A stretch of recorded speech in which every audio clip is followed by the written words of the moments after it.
조경상을 시청하시는 형제분들 한 주간도 건강하셨습니까? 오늘도 성도님들과 함께 2026년 8월 23일 주일 예배를 찬송과 함께 시작을 하겠습니다. 자, 오늘 찬송가는 285장입니다. 통일 찬송가 209장입니다. 주의 말씀 받은 그날. 시작합니다. 주의 말씀 받은 그날 참 기쁘고 복되도다. 이 기쁜 마음 못 이겨서 온 세상에 전하노라. 기쁜 날 기쁜 날 주 나의 죄 다 씻은 날 늘 깨어서 기도하고 늘 기쁘게 살아가리. 기쁜 날 기쁜 날 주 나의 죄 다 씻은 날 이 좋은 날 내 천한 몸 새 사람이 되었으니 이 몸과 마음 다 바쳐서 영광의 주를 섬기리. 기쁜 날 기쁜 날 주 나의 죄 다 씻은 날 늘 깨어서 기도하고 늘 기쁘게 살아가리. 기쁜 날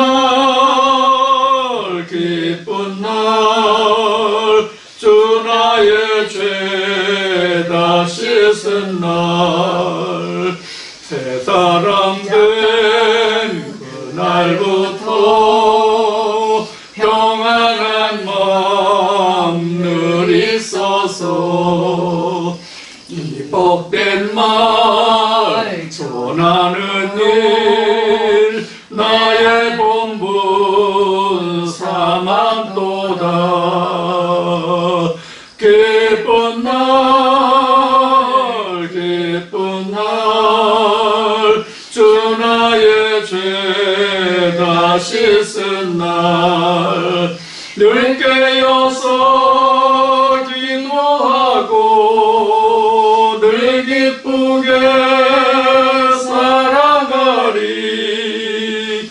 기쁜 날 기쁜 날 주 나의 죄 다 씻은 날.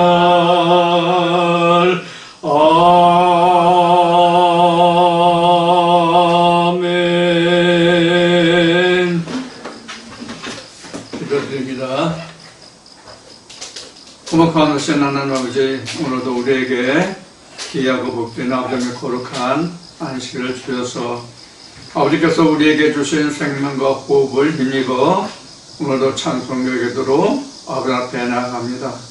오늘도 이 종과 주의 백성이 모두가 아버지께 나아가는 모든 찬송과 기도를 통하여 아버지께서 영광 받으시고 아버지께서 찬송을 받으시기를 원합니다.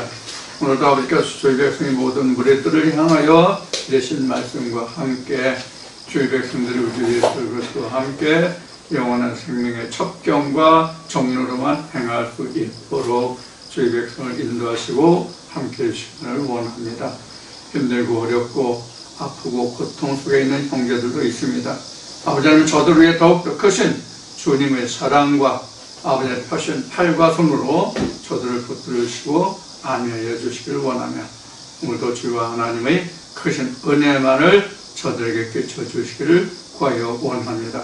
오늘도 아버지께서 저들에게 주실 평강과 평안이 저들을 의뢰하여 주시고 저들을 안위하여 주시고 저들 주님의 평강과 평안에 구할 수 있게 하여 주시기를 원합니다. 오늘도 부족과 연약한 이 종우 입을 통해 대놓고 증거하게 하실 말씀들이 아버지께서 복을 내리시고 은혜를 내려주시길 원합니다. 사람의 뻑뻑하고 둔한 요와 입술로 전하고 증거하는 아버지의 말씀이 주의 백성들에게 아버지의 생명의 말씀으로 들려질 수 있도록 아버지께서 보내신 주의 성령이 모든 역사하시고 함께 하시옵시며 아버지 하나님의 시와 명철이 학자같이 깨달을 수 있도록 은혜 베푸시길 원합니다. 아버지 사람의 것과 세상의 것과 썩어지고 냄새나는 것은 다 제하시고 영원하시고 거룩하시고 영영세토록 썩지 아니하시고 거룩하신 아버지의 생명 말씀과 우리 주 예수의 피와 살로만 아버지께서 은혜 베풀어 주시옵소서. 오늘 이 시간도 주께서 친히 모든 시동을 주장하시고 홀로 영광과 찬송을 받으시는 귀하고 복된 시간 되게 하여 주시길 원하며 이 말씀 함께하는 주의 백성의 모든 무리에 아버지의 경건함과 거룩함으로 그것도 역사하여 주시옵소서. 아버지께 감사와 영광 올리고 아버지께 맡기면서 예수님 이름으로 기도드립니다. 아멘. 오늘이 벌써 2026년 8월 23일이 됐습니다. 8월달도 2일날 시작한 것이 불과 눈 깜짝할 새에 벌써 한 달이라는 세월이 지나고 있습니다. 이제 8월 30날 이제 한 번 주일이 더 돌아오고 이제 8월 이제 맞춰지게 됩니다. 벌써 지금 그 농촌에는 이미 모든 그 벼가 이미 이삭이 나와서 꽃이 피고 지금 결실을 향해 달려가고 있습니다. 이제 올도 2026년 이 한 해도 거의 다 마무리되어 가는 그런 과정에 있습니다. 자, 오늘도 여러분들과 함께 지난주에 이어서 그 아브라함과 이삭과 야곱의 하나님, 아브라함과 이삭과 야곱의 하나님을 알아보는 시간으로 지난주에 다 하지 못했던 창세기 15장을 시작으로 오늘도 시작을 하겠습니다. 그 아브라함의 후예죠. 아브라함의 후예.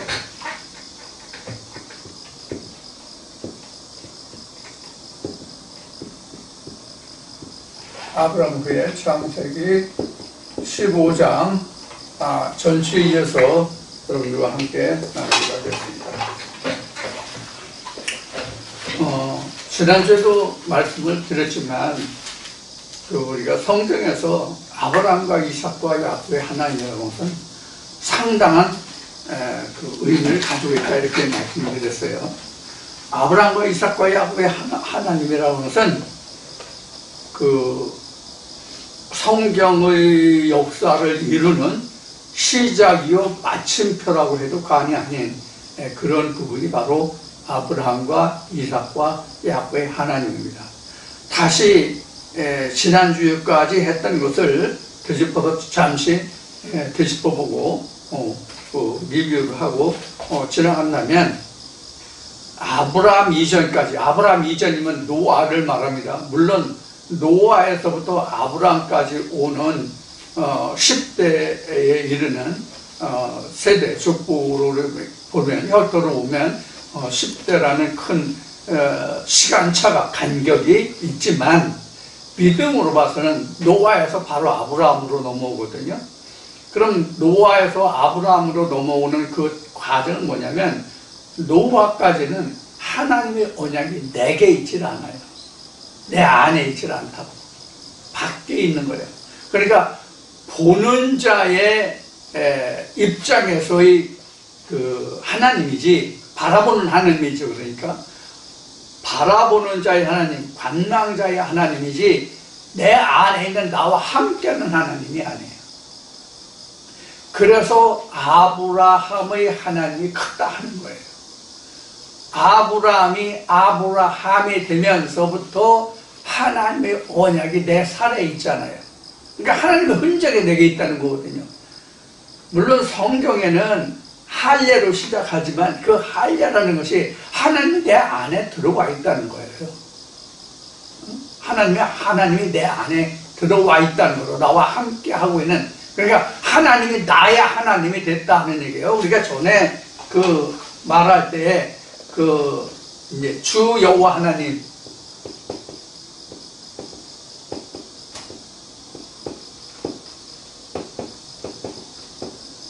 이렇게 이제 말했는데, 이 주라는 것이 로드라고 되어 있잖아요.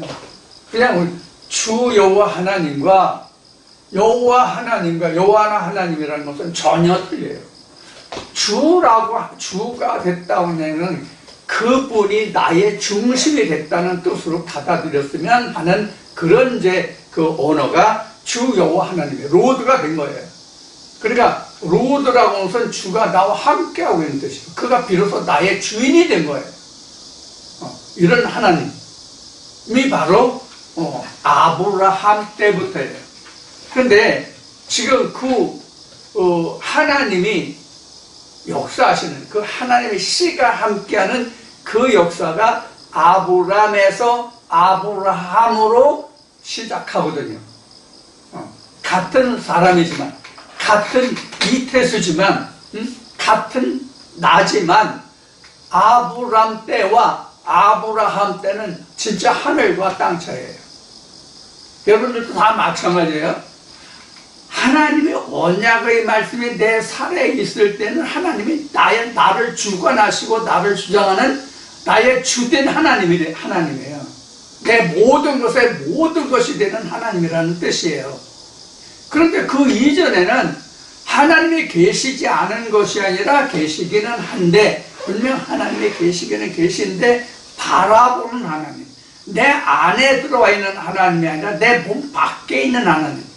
그래서 사도 바울이 고린도 교회에 얘기한 내가 몸 밖에 있었는지 몸 안에 있었는지라는 말씀을 드렸죠. 여기에서부터 우리가 하나님 후예가 무엇이다 하는 것을 우리가 그 창세기 15장에서 다시 우리가 좀 생각해 볼 그런 말씀이다 하는 겁니다. 자, 이 지난주에 잠깐 그 말씀을 드렸지만, 하나님이 아브라함에게 처가 갈대 우르에 있을 때부터 아브라함에게 처가 있었잖아요. 사레라는 처가 있었잖아요. 아내가 있었는데 사레에게서 싹이 안 나, 씨가 없어, 자식이 없어. 그래서 아브라함은 다메섹에서 길려온 엘리에셀을 후사로 삼겠다고 이야기를 하잖아요. 이게 언제냐면 아브라함의 75세 때예요. 아브라함 75세 때 이 언약이 있은 거예요. 그런데 그 후에도 아브라함에게 씨가 없어. 하나님이 이러한 언약 후에 보면 15장 4절 보면 내 몸에서 날짜가 내 후사가 되더라고 하는 이런 말씀을 하셨음에도 불구하고 아브라함에게는 씨가 없어. 즉 사레에게서 자식을 낳지 못해서 사레가 자식을 낳지 못해. 이제 이런 일이 아브라함에게 있었단 말이에요. 그런데 그러한 가운데서도 아브라함은 하나님을 전적으로 믿었어요. 전적으로 믿었기 때문에 하나님이 아브라함의 믿음을 하나님이 의로 여기셨다, 이렇게 성경을 기록하고 있습니다. 그런데 하나님이 좀 더 구체적으로 아브라함에게 다메섹에서 길려온 엘리에셀이 네 후사가 되지 않고 내 몸에서 나올 자가 후사가 되라고 말씀하시면서 그 뒤에 훨씬 그 말씀이 뒤로 진행해서 13절 14절에 가면 어떤 말씀이 나오냐면, 아브라함의 그 씨들이 타국에 건너가서 많은 고생을 하고 그 4대 후에 가나안 땅을 그들에게 주겠다는 언약을 해요. 그것이 어디 나오냐면 창세기 15장, 여러분들 13절부터 볼까요? 창세기 15장 13절부터. 여호와께서 아브라함에게 이르시되 너는 정령이 알라. 내 자손이 이방에게 개게 되어 그들을 섬기겠고 그들은 400년 동안에 내 자손을 괴롭게 하리니 그 섬기는 나라를 내가 징치할지며 그 후에 내 자손이 큰 재물을 이끌고 나오리라. 이 부분에서 이스라엘 백성들이 출애굽할 때 애굽 백성으로부터 많은 재물을 가지고 나와서 광야에서 하나님의 성막을 세우는 그런 일이 이제 생기는 일을 여러분들에게 말씀을 드렸죠. 자, 그런데 여기서 보면은 하나님이 이미 내 몸에서 날 씨가 내 후사가 되리라고 말씀하시면서 지금 애굽으로 내려가서 고생할 것을 이미 하나님이 예언해 놓고 계시고, 그 뒤에 쭉 넘어가면 19절로부터는 그들의 족속이 어떤 족속인가 하는 것들까지 거기 말씀에 언급이 됩니다. 자, 여기서 우리가 볼 수 있는 것은 뭐냐면, 하나님의 그 성령의 역사의 씨는 사람의 생각이 있지 않다. 사람의 가르침과 사람의 생각이 있지 않다는 것을 우리는 여기서 볼 수가 있습니다. 자, 이렇게 하나님이 아브라함과 75세 때 이런 약속을 하시는데도 불구하고 아브라함에게는 아무런 하나님 언약하신 징조가 나타나지 않아요. 그래서 이제 16장으로 넘어가면 하나님이 이런 언약을 하셨음에도 아무런 징후가 없으니까 아브라함의 처 사레가 자기 몸종인 하갈을 아브라함에게 후처로 주잖아요. 첩으로 줘서 이스마엘을 낳게 해요. 이것이 75세에서 하나님의 내 몸에서 날 씨가 내 후사라고 한 때로부터 10년 후야. 그러니까 75세에서 85세가 된 거죠. 85세가 된 거예요. 그러면 85세 때에 하갈을 줘서 하갈이 이스마엘을 낳겠는데 이때가 86세예요. 이때가 86세라고. 그로부터 이스마엘이 13살인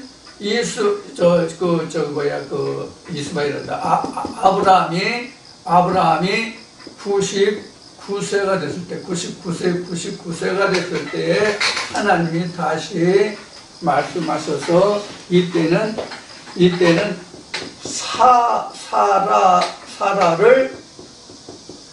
사례로 말씀하시면서 아들을 언약하시는 것이 이제 17장에 가서 나와요. 이게 99세예요. 이렇게 해서 우리가 아는 바와 같이 하나님은 우선 여기서 보면 엘리에셀이 나오고 이스마엘이 나오고 그 다음에 이삭이 나와요. 이것도 삼일길이에요. 지금 이것이 우리가 성경으로는 아브라함의 혈통을 지금 보고 있잖아요. 쉬운 얘기로 오래전에 얘기했지만, 술주 전에 얘기했지만, 이건 아브라함의 족보 이야기잖아요. 아브라함의 족보 이야기예요.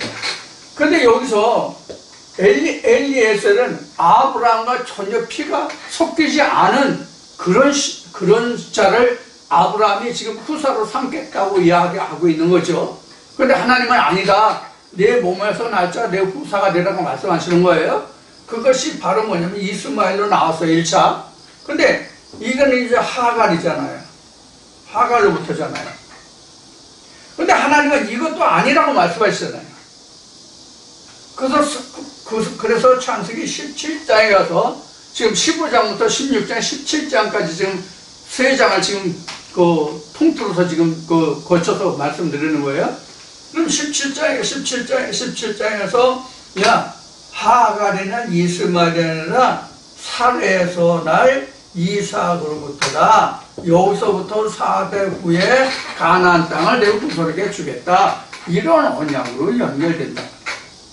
그러니까 우리가 지금 여기까지 엘리에셀로부터 이사까지를 보면 그 사람의 생각과 즉 아브라함의 생각이죠. 각자 나의 생각이죠. 나의 생각과 하나님의 생각이 다르다는 것을 알 수 있어요. 그래서 지난주에도 로마서 10장 10절에 그 말씀을 인용했듯이 내 생각과 내 생각은 다르다. 내 뜻과 내 뜻이 다르다 하는 의미를 로마서 10장 10절에서 인용해서 말씀을 드렸죠. 자, 그것을 여러분들이 기억하시면 될 거예요. 자, 그래서 지금 여기서부터 지금 3대에 걸쳐, 이게 3대잖아요, 이게. 자, 이것을 지난주에 잠깐 말씀을 드렸어요. 우리는 일반적으로 세상의 믿음이 나의 그 후사가 될 것으로 생각한다는 이야기예요. 오늘날 이것을 영적인 해석으로 놓고 보면. 그러나 하나님이 원하시는 이것은 전혀 하나님과 관계없어. 이것은 아브라함으로는 전혀 피가 섞이지 않은 그런 씨들이잖아. 이게 무슨 얘기냐면 하나님의 말씀이 우리에게 피가 되잖아요. 하나님의 말씀이 우리에게 피가 되는데 하나님의 말씀이 전혀 들어가지 않은 언약의 씨들이라는 얘기예요. 이것이 그동안 어디에도 기록된 것이 없지만 우리가 성경의 역사를 통해서 보면 이것들이 바로 뭐냐면 신학으로 난 씨들이 엘리에셀들이에요. 신학으로 난 씨들이 다 엘리에셀이라고.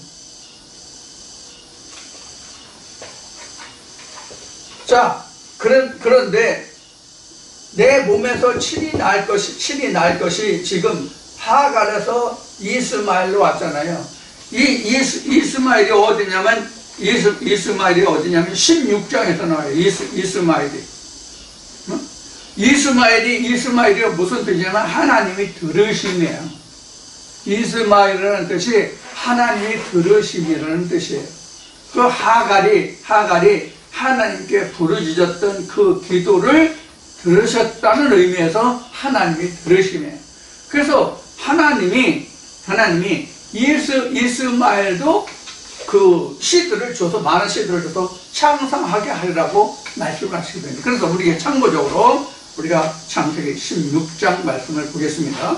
창세기 16장 11절 말씀을 11절 말씀부터 볼까요?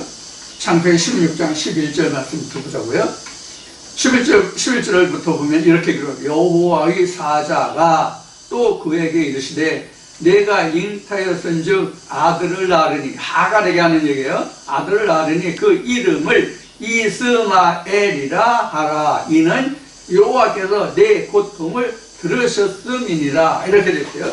자, 지금 그 이스마엘이라는 뜻이 무슨 뜻인가 하면 여러분들이 보시는 성경 밑에 주기란에 표시가 됐을 거예요. 하나님이 들으셨어요. 하갈의 기도를 들으셨다. 근데 이들이 어떤 형태가 되냐면 12절에 보면 그가 사람 중에 덜 나귀 같이 되리니 이렇게 되어 있어요. 덜 나귀 같이 되리니. 이 덜 나귀 같이 된다는 얘기는 뭐냐면 길들이지 않은 나귀라는 뜻이에요. 덜 나귀라는 얘기예요. 자, 여기서 우리가 덜 나귀라는 것을 우리가 성경 말씀의 전체를 통해서 연상해 볼 수 있는, 찾아볼 수 있는 이 말씀을 풀어볼 수 있는 말씀이 어디냐면 하나님이 부리시는 말이에요. 하나님의 종들이에요. 그래서 수가랴서나 계시록인데 말이 꼬였어요. 계시록에 보면 말의 종류가 나오죠. 이 말의 종류. 그러니까 덜나귀라고 하는 것은 나귀와 말과는 다르긴 하지만 일단 다 말의 종류를 보고 그냥 말한다면 말은 하나님의 부르시는 종들이 말이에요. 근데 길들이지 않은 말이에요. 길들이지 않은 말들이 될 것이다. 그러니까 하나님의 말씀으로 부려지는 말들이 아니라는 뜻이에요. 덜나귀가 됐다는 얘기예요. 덜나귀 같이 되리니 하나님께 길들여지는 그런 말들이 아니다. 하나님께 길들여진 말이 아니고 하나님께서 부리는 말들이 아니라는 뜻이에요. 이스마엘. 그래서 이 하갈과 사례를 풀어놓은 사도 바울의 설명이 갈라디아 4장에 나온다는 얘기를 그런 무수히 많이 얘기를 했죠. 그래서 갈라디아 4장에 가면 이 하갈 자체가 애굽 여자예요. 자, 그러면 이 여자는 성경에서 갈라디아 4장에서 언급하고 있는 바와 같이 여자는 언약을 의미한다 그랬어요. 그러니까 하갈에서 난 이스마엘은 애굽 언약이다 이런 얘기예요. 애굽 여자니까 애굽 언약에서 난 씨는 애굽의 씨잖아요. 애굽의 피잖아요. 우리가 여기서 생각할 일들이 있어요. 어떤 일들인가 하면 애굽이라고 하면 아직도 우리의 생각에는 우리 내리에는 무엇이 남아있느냐면 이미 수천 년 전 이스라엘의 히브리인들이 애굽에 가서 종살이 했던 그 애굽만을 생각하거든요. 그런데 이 애굽이라는 말은 오늘날 무엇으로 해석하면 딱 맞느냐면 율법이에요. 율법. 율법으로 난 자들이 이스마엘 씨들이에요.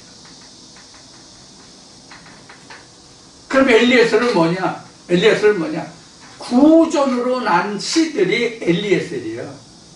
구존으로 난 자들의 씨가 엘리에셀이라고 보면 돼요. 오늘날 보면.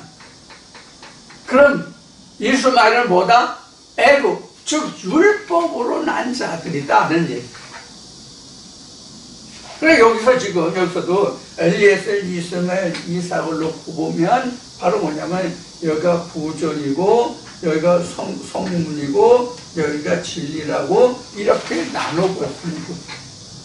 그래서 이걸 셋째라고 이야기한 거예요.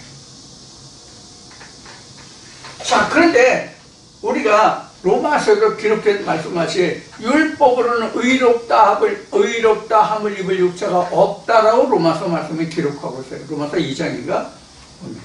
그러면 이 율법으로 난 씨들은 하나님께 의롭다함을 받을 수 없어요. 의롭다함을 받지 못한다는 얘기는 하나님의 보좌에 갈 수 없는 자들이라는 뜻이에요.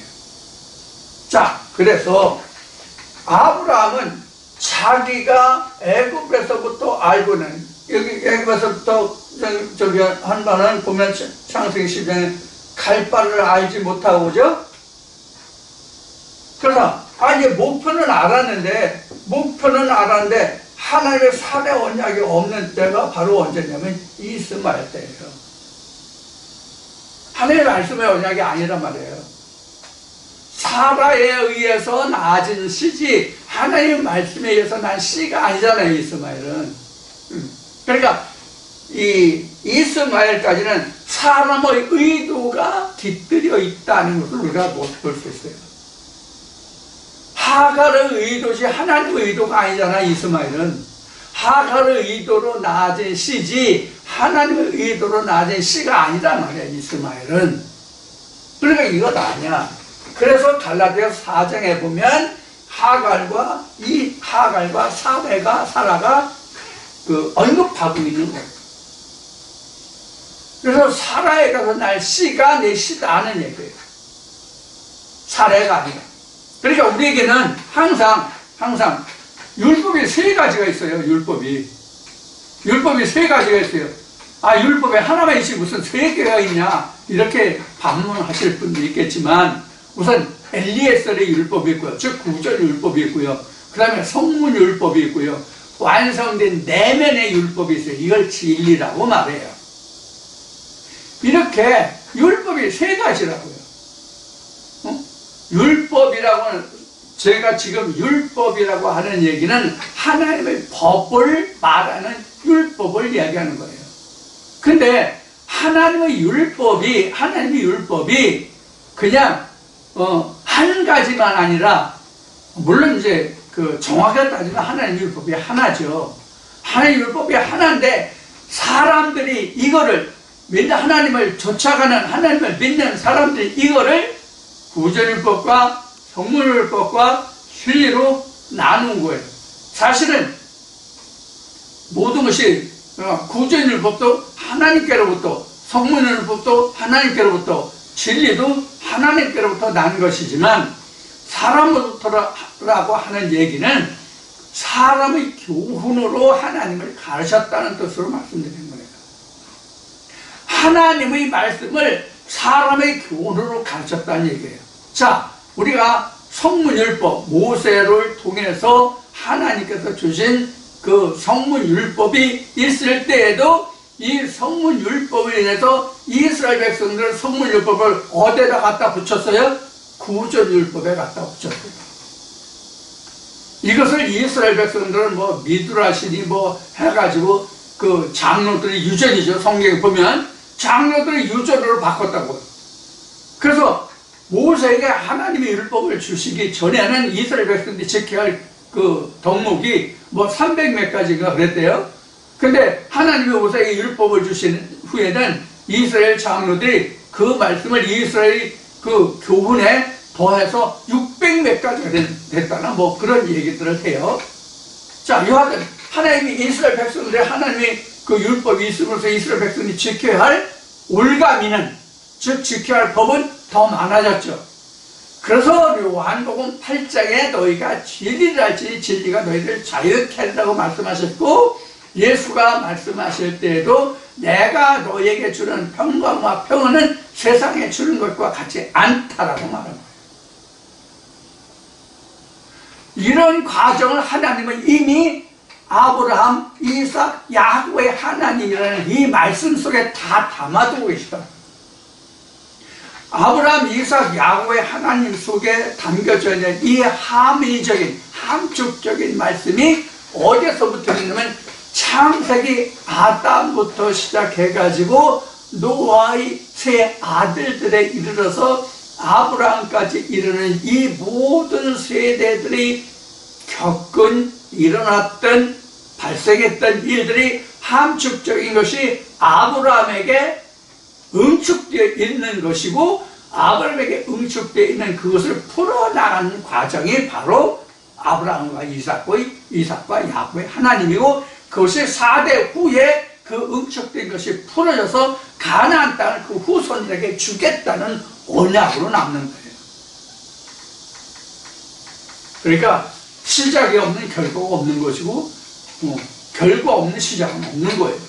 그러니까 시작하면 끝이 있고, 끝이 있다는 것은 시작이 있다는 이야기다, 그런 얘기예요.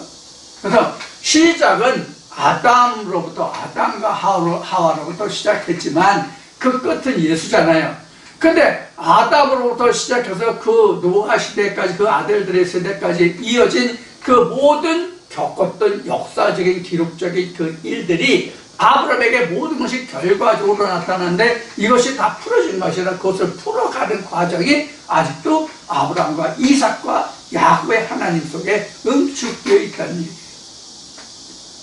그러니까 아담부터 노아의 대까지 이루지 못했던 그 결과물들이 아브라함에게 있어서 응축되어 나타났고, 응축되어 나타난 것을 다시 풀어가서 예수라는 결론까지 이르는 그 과정이 중간지대가 어디냐면 아브라함과 이삭과 야곱의 하나님인데, 지금 표현이 중간지대라고 얘기했죠. 그래서 성경을 전체로 보면 중간지대지만 하나의 실상의 피의 역사, 씨의 역사는 아브라함이 시작이에요. 그래서 아브라함이 중요한 거예요. 자, 그런데 우리가 지금까지 얘기한 지금 아브라함, 이스마엘, 이삭, 이것이 지금 여기서 보시는 것이 이런 엘리에셀, 이스마엘, 이삭으로 나왔고, 이것이 다시 이제 이 뒤에서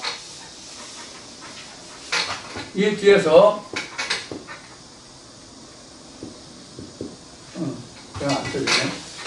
자, 매직을 바꾸겠습니다. 치우고요. 자, 그러면 지금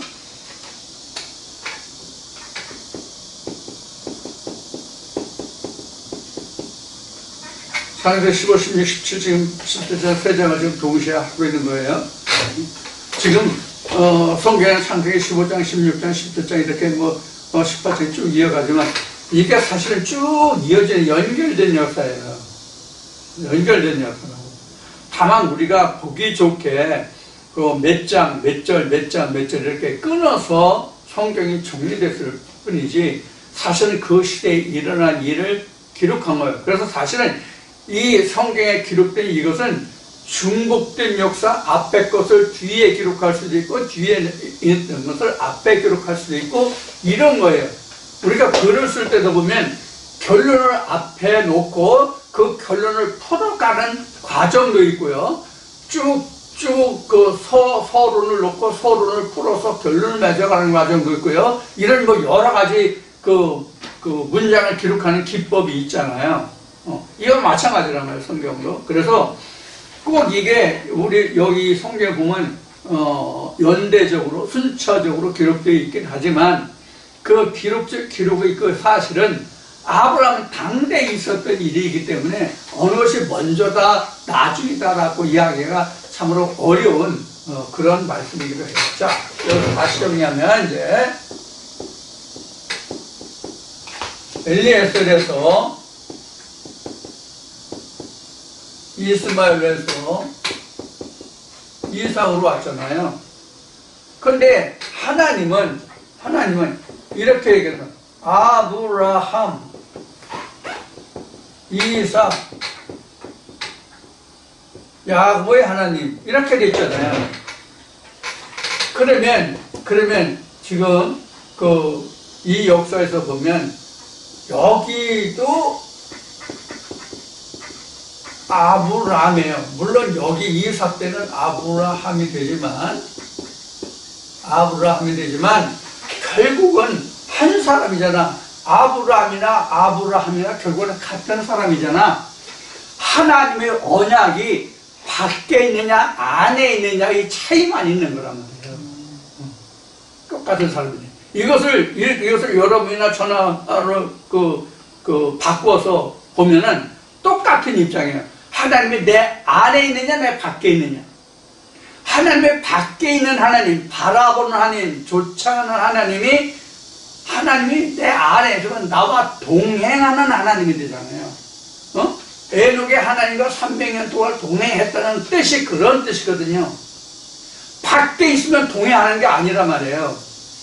내 안에 있어야 나와 동행하는 거지. 나와 동행하는 것을 성경은 친구라고 한 거예요. 성경은 친구라고 얘기했다고. 세상에는 이런 친구가 없죠.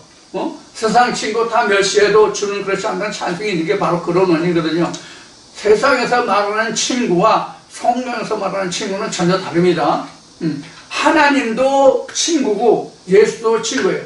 예수도 하나님도 친구면 둘 다 하나님이나 예수는 같은 거니까 내 친구라면, 친구라는 것은 성경에서는 동행한다는 뜻이에요. 영원히 동행한다는 뜻이에요. 예수님뿐만 아니라 아버지의 보좌까지 함께 한다는 뜻이 성경에는 친구예요. 그러니까 세상에 이런 친구가 없죠?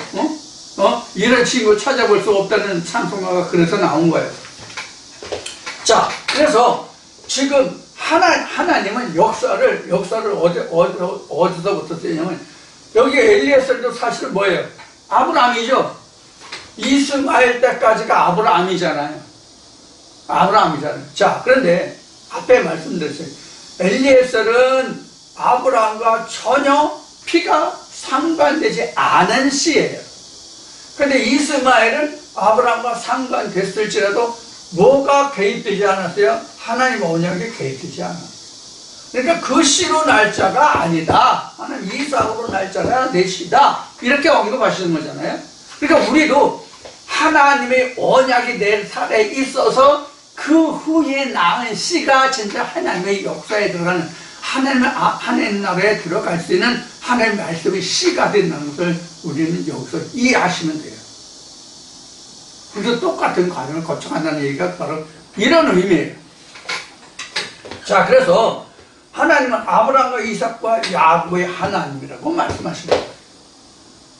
그럼 이 아브라함은 창세기 17장에서 바로 아브라함이라는 말씀이 나와요. 창세기 17장 보겠습니다. 창세기 17장부터 아브람의 99세 때에 여호와께서 아브람에게 나타나서 그에게 이르시되 나는 전능한 하나님이라. 너는 내 앞에서 행하여 완전하라. 내가 내 언약을 나와 너 사이에 세워 너로 심히 번성케 하리라 하시니 아브라함이 엎드린데 하나님이 또 그에게 일러 가로되 내가 너와 내 언약을 세우니 너는 열국의 아비가 될지니 이제 후로는 너를 아브람이라 하지 아니하고 아브라함이라 하리니 이는 내가 너로 열국의 아비가 되게 함이니라. 이렇게 나왔죠? 그래서 여기에서 부르는 바가 같이 17장에서 앞에 말씀드렸듯이 17장에서 아브라함이 99세가 되고 이스마엘이 13세가 되는 이때에 아브라함이 이스마엘이 13세가 되는 그때에 그 99세 이스마엘이 13세가 되고 아브라함이 99세가 되는 그때에 아브라함이 된다. 자, 이제 이렇게 해서 하나님이 이삭을 하나님께 번제하잖아요. 자, 그러면 어디를 보냐 하면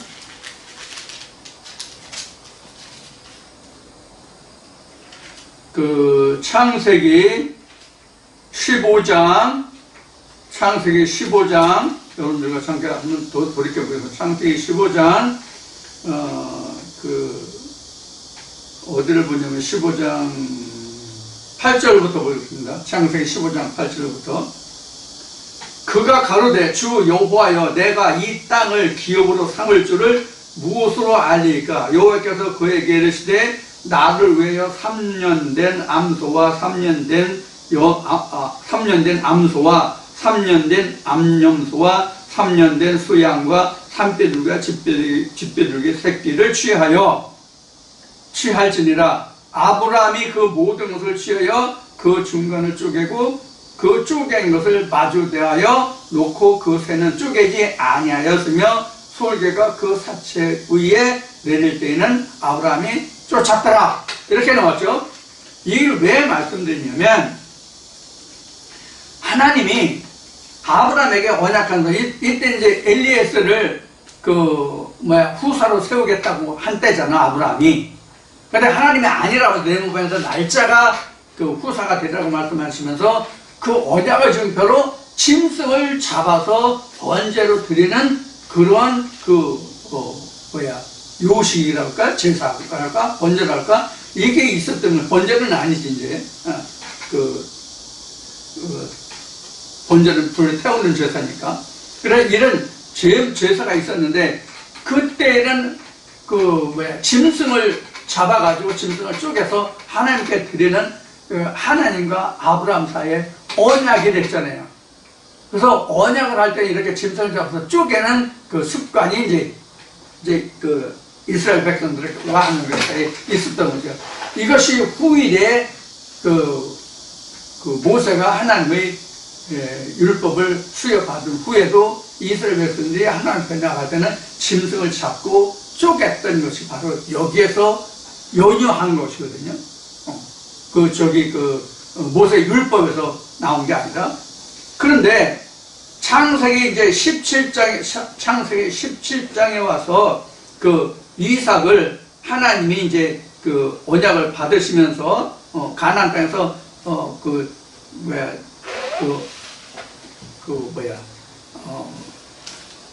뭐라고 해야 돼? 고생한 건가? 그런 걸 하고 가나안 땅을 이제 언약을 하신단 말이에요. 17장에서. 그래서 이때에 아브라함의 집에 난 자나 길 잃은 자나 돈으로 산 자를 막론하고 모든 남자는 할례를 받으라는 그런 하나님의 지시가 있어요. 그래서 아브라함과 그 집에 있는 모든 자들이 그 할례를 받죠. 이때에 이스마엘도 사실은 할례를 받았어요. 이때 이스마엘도 할례를 받았어요. 자, 그런데 이렇게 하나님의 할례를 말씀하시면서 이때 동시에 17장에는 몇 절이에요? 15절에 가면 사라가 아니라 사례도 할례를 받아요. 사례도 할례를 받다. 사례는 여자인데 여자가 무슨 할례를 받냐? 말씀의 할례를 받았다는 뜻이에요. 그동안 이 부분을 여러분들에게 말씀을 드리지 못했는데 이 부분은 오늘 여러분들에게 말씀을 드릴 거예요. 자, 그래서 창세기 17장 15절에 가면 하나님이 또 아브라함에게 이르시되 내 아내 사례는 이름을 사레라 하지 말고 그 이름을 사라라 하라. 내가 그에게 복을 주어 그로 내게 아들을 낳아주게 하며 내가 그에게 복을 주어 그로 열국의 어미가 되게 하리니 민족 열왕이 그에게서 나리라. 이게 언약의 할례란 말이에요. 그러니까 이미 갈라디아서 4장을 얘기했지만 갈라디아서 4장을 얘기했지만 이거 치고요. 갈라디아서 4장에 보면 바울이 이 언약에 관해서 설명하는 거예요. 언약에 관해서.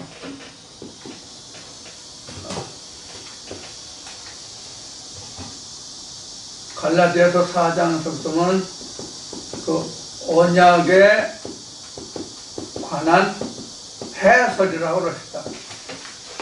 갈라디아서 4장 1절로부터는 사도 바울이 하나님의 언약에 관해서 설명하고 있어요. 갈라디아서 4장에서 바울이 언약에 관해서 설명하고 있는 부분은 어디서부터 시작을 하냐면 창세기 2장에서부터 시작한 거예요. 그래서 창세기 2장에서 여자가 이 시자잖아요. 이 시자를 시작해서 창세기 4장에서 여자를 뭐라고 그랬냐면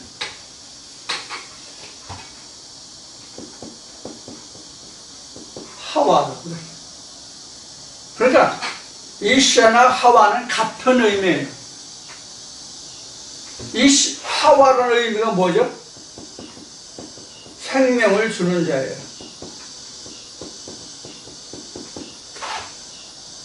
그럼 자, 우리가 성경에서 생명을 준다는 뜻이 우리가 부모를 통해서 태어나서 이 세상에서 모태에서 나와서 응아하고 울면서 호흡하는 이것을 생명을 주는 자라고 얘기했나요? 성경에서? 성경에서 생명을 준다고 하는 것은 예수 그리스도, 즉 하나님의 아들이 되는 것을 생명을 주는 자라고 해요. 그런 의미에서 하와나 이시아가 갈라디아서 4장에서 사도 바울이 증거한 것이 이것은 언약이다, 이렇게 이야기한 거예요. 그러면 이스마엘과 사라가 있는데, 이스마엘과 사라가 있는데, 이스마엘과 사라가 누구의 마누라예요? 아브라함의 마누라예요.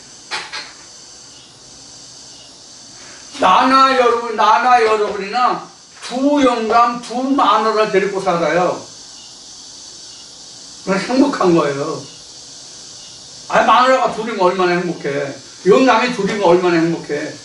그렇지, 안 그렇지는 뭐 사람마다 다를 수도 있겠지만, 자, 이것을 실제 우리가 육신적인 예들을 보면 이거 웃기는 얘기잖아. 물론 우리나라도 일시조선이 아니라 내가 자라던 어린 시절, 자유당 시절에 초등학교, 그때는 국민학교지, 국민학교 다닐 때만 해도 공무원들이요, 축첩들을 많이 해가지고 그 축첩 공무원들 축출하고 하는 시대가 있었어요. 일시조선에는 양반은 저기 정부인이 있고 후처 뭐 이렇게 거론했잖아요. 그것도 모자라가지고 집에 있는 여자들은 거들떠보지도 않고 기생적으로 나돌았던 시대가 우리나라 이시조선 때잖아요. 자, 이것을 우리 지금 이시조선 때 그런 것을 의미하고자 하는 것이 얘기하고자 하는 것이 아니라 오늘날 이것을 성경에 입대해서 성경에 대입해서 말하면 내가 다니던 교회가 있는데 이 교회는 어떤가? 저 교회는 어떤가? 이 말씀은 어떤가? 저 말씀은 어떤가? 이 목사 말씀, 저 목사 말씀은 어떤가? 하고 하면 그게 다 마누라들이야. 그런 뜻으로 말씀드리는 거예요. 지금 우리가 이 시대에 사는데 이 시절이 자유당 시대에 축첩을 했으면 그게 우리가 무슨 상관이 있어? 내가 그 시대에 다시 돌아가서 내가 그 시대에 살 수 있는 것도 아니고 내가 그렇게 할 수 있는 것도 아닌데. 그래서 성경에 대입하면 바로 이런 뜻이다. 그래서 아브라함에게 두 처가 있다는 것은 아브라함에게 두 처가 사레와 하갈과 사라 두 처가 있다고 하는 것은 하나님의 언약을 뜻하는 것이다. 언약을 말한다. 이렇게 갈라디아서 4장 21절 이하에 가면 이렇게 정확하게 되어 있어. 갈라디아서 4장 이전에 여자 아래 있고자 하는 율법 아래 있고자 하는 자들 여자에게서 나올 박자 하는 자들 이렇게 시작되는데 갈라디아서 4장 21절에 가면 바로 아브라함에게 두 처가 있었으니 그것은 언약이라 그러면서 하갈과 사라에 대한 자세한 설명이 나와요. 여러분들 이미 보셨겠지만 말씀을 여러분 들으신 분들은 말씀 보셨겠지만 오늘 처음 접하시는 분들은 이 말씀을 다시 한번 상고해 보세요. 갈라디아서 4장 말씀을 자세히 상고해 보시라고. 지금 말씀을 드리는 내용을 바탕으로. 그렇게 해서 이 이스마엘과 사라는 두 언약의 시들이야. 그래서 앞에 엘리에셀, 이스마엘, 이삭을 말할 때 이스마엘은 무슨 시라고 그랬어? 율법의 시다. 이렇게 말했어요. 바로 내가 율법의 시다라고 말한 것은 인간 이태수의 생각과 내가 공부해서 이것을 말하는 것이 아니라 이미 성경에 사도 바울이 이것을 이미 이렇게 설명해 놓고 있기 때문에 이스마엘은 율법의 시다. 이렇게 나옵니다. 그럼 오늘날 우리가 율법의 시가 뭐예요? 신앙의 가르침이 율법의 시예요. 그럼 좀 더 쉽게 말해서 율법의 시는 그럼 무엇을 율법의 시라고 하냐면 행함이에요. 행함. 행함의 열매, 이게 이제 열매가 시죠. 행함의 열매가 바로 이스마엘이에요.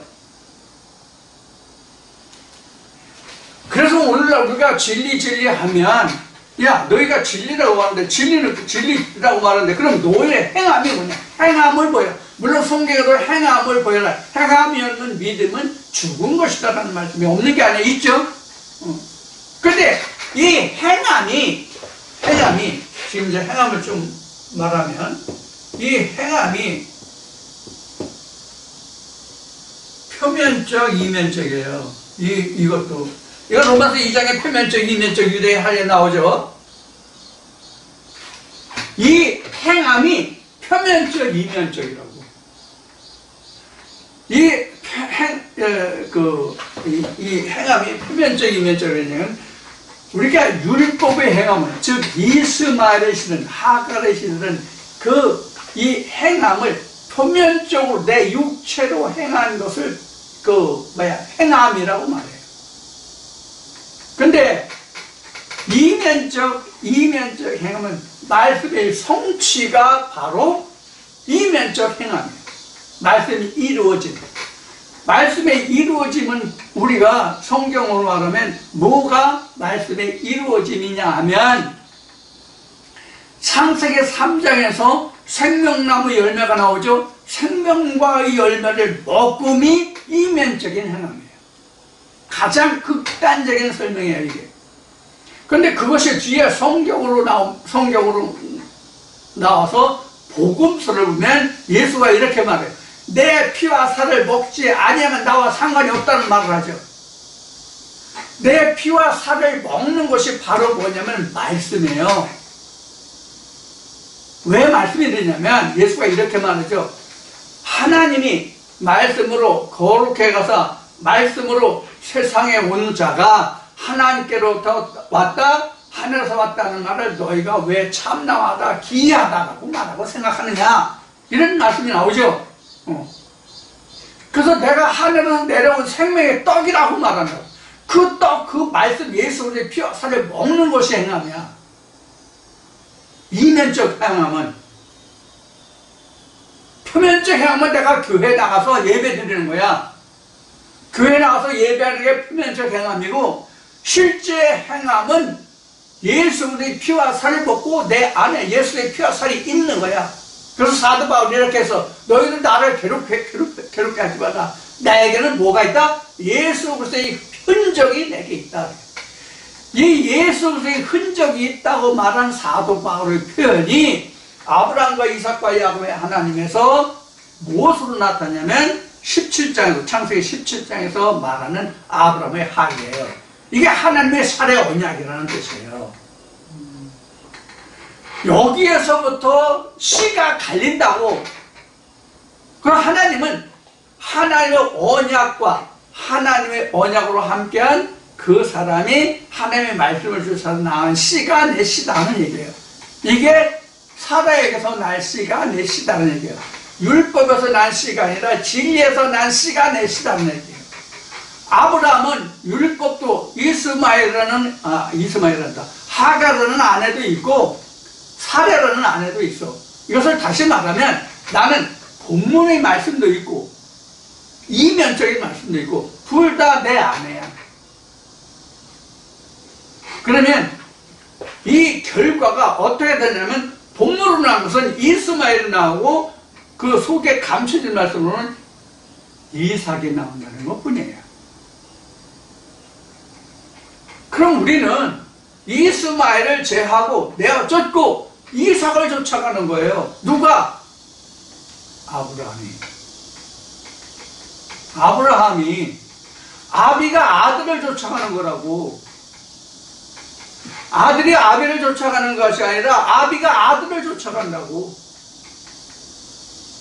이거 무슨 뜻인지 이해가 되시나요?